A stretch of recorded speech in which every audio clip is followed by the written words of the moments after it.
జై తెలంగాణ. అందరికీ నమస్కారం. ఇవాళ పొద్దున్నే పేపర్లో ఒకటే టికెట్ తీసుకుంటే లాస్ట్ మైల్ వరకు ప్రజలకు ఒక కనెక్టివిటీ ఇస్తామనేటటువంటి ఉద్దేశంతో ప్రభుత్వం ఒక కార్యక్రమాన్ని ప్రకటించింది. అందులో ఆర్టీసీ బస్సు ఎక్కినటువంటి వాళ్ళు అదే బస్సులోంచి ఆటో బుక్ చేసుకుంటే చివరి వరకు కూడా మరి దింపేటటువంటి ఒక కార్యక్రమం చేస్తున్నారని చెప్పినారు. సరే, ఆ కార్యక్రమం ఎట్లా ఉంటుంది, ఎట్లా అమలవుతుంది అన్నది పక్కన పెడితే ప్రభుత్వమే ఆటోలను నడపాలనేటటువంటి ఒక వింత పద్ధతిని ఇవాళ పేపర్లో చూడడం జరిగింది.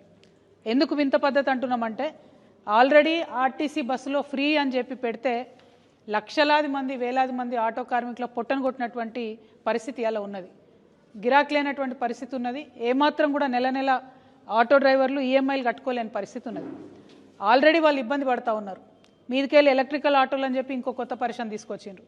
ఆ తర్వాత 1 స్టేట్ 1 పర్మిట్ అని చెప్పి ఇంతవరకు దాని గురించి మాట్లాడలేదు. నెలకు 12,000 ఇస్తామని చెప్పి ఇంతవరకు దాన్ని మాట్లాడలేదు.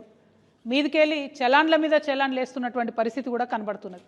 మరి ఇవన్నీ జరిగి ఆటో డ్రైవర్లు బాధపడుతున్నటువంటి ఈ సందర్భంలో ఆర్టీసీయే ఆటోలు నడుపుతుందని చెప్పడం కరెక్ట్ కాదు. ఎగ్జిస్టింగ్ ఆటో డ్రైవర్స్ ఎవరైతే ఉంటారో వాళ్ళతోని ఆర్టీసీ ఒప్పందం చేసుకోవాలి. ఆర్టీసీలో ప్రయాణం చేసే ప్రయాణికులు ఎట్లయితే ఇప్పుడు ఓలానో ఊబరో ర్యాపిడోనో బుక్ చేసుకుంటున్నట్టుగానే అందులోంచి బుక్ చేసుకుంటే ఎగ్జిస్టింగ్ ఆటో డ్రైవర్స్తో కనెక్టివిటీ ఉండాలి.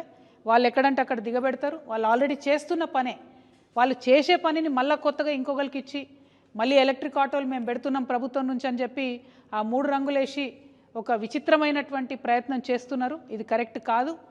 దీనివల్ల మొత్తం యావత్ రాష్ట్రంలో లక్షలాది మంది ఆటో కార్మికుల పొట్టగొట్టే పరిస్థితి కనబడతా ఉంది. ముఖ్యంగా వరంగల్, కరీంనగర్ నుంచి మొదలు పెడతామని చెప్తున్నారు. డిపోలలో ఆటోలు ఉన్నాయని చెప్తున్నారు. వాటిని మాత్రం ఎట్టి పరిస్థితుల్లో డిపో బయటికి కూడా రానివ్వమని మేము ప్రభుత్వాన్ని హెచ్చరిక చేస్తూ ఉన్నాం. ఎందుకంటే దీనివల్ల డైరెక్ట్గా ఆటో డ్రైవర్లకి నష్టం జరుగుతుంది. అంతేకాకుండా ఈ గార్బేజ్ పికప్ చేసే ఆటోలను కూడా నరక యాతన పెడుతున్నది రేవంత్ రెడ్డి ప్రభుత్వం. వాళ్ళు ఒక 30,000 మంది చెత్త ఆటోలు నడుపుకునేటటువంటి డ్రైవర్లు వాళ్ళు ఇబ్బంది పడుతున్నారు. మీరు ప్రతి ఒక్క ఆటో డ్రైవర్ని ఇబ్బంది పెట్టే పరిస్థితే తప్పితే ఎక్కడ కూడా మంచి చేస్తలేరు. సో ప్రభుత్వానికి హెచ్చరిక చేస్తూ ఉన్నాం. ఈ లాస్ట్ మైల్ కనెక్టివిటీ ఏదైతే ఉందో దాంట్లో ఎగ్జిస్టింగ్ ఆటో డ్రైవర్లు ఆల్రెడీ ఆటోలు నడిపేటటువంటి వాళ్ళని ఇంక్లూడ్ చేసుకోండి. వాళ్ళతో మాట్లాడండి, వాళ్ళతో నెగోషియేట్ చేయండి, యూనియన్స్ని పిలవండి, మాట్లాడండి. ఏమీ లేకుండా ఏకపక్ష నిర్ణయం తీసుకుంటే చూస్తూ ఊరుకోదు. తెలంగాణ రక్షణ సేన ఖచ్చితంగా ఆటో డ్రైవర్ల పక్షాన నిలబడుతుంది. త్వరలోనే ఇందిరా పార్క్ దగ్గర ఒక పెద్ద ఎత్తున మహాధర్నాలాగా నిర్వహిస్తాం. ఆటో డ్రైవర్లందరితోని అనేకమైన ఆటో సమస్యలు ఉన్నాయి, వాటి మీద ధర్నా చేస్తాం.